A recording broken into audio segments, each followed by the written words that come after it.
Vegas, baby.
Thank you, and we'll be landing soon. On Thursday, I got a text that said, hey, do you want to go to Vegas next week? And I said, okay. And then got on a plane Monday and came home Friday. I had never been to Vegas before, but I figured why not? It'd be fun. Overall, I'm surprised by how cheap last-minute travel was.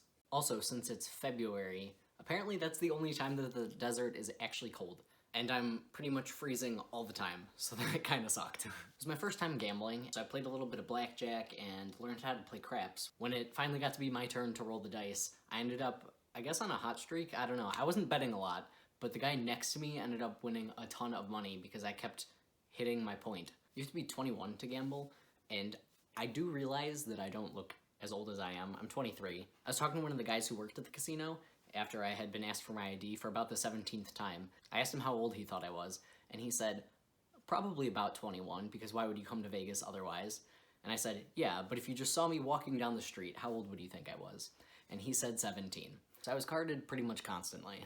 Probably one of the weirdest things I saw was we went to Fremont Street, and there was this woman there who was topless, except for the, like, stickers that you put on so you're not technically naked.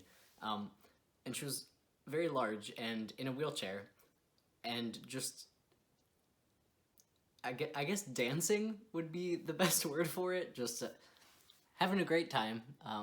So that was weird.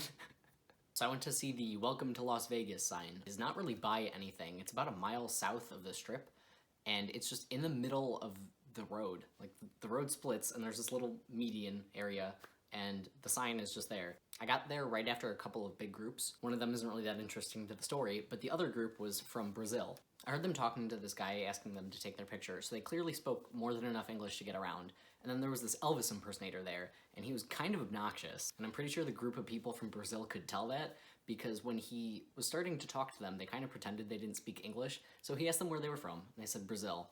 And he just kind of assumed that they didn't speak English. And then he just kept saying, Brazil, over and over again.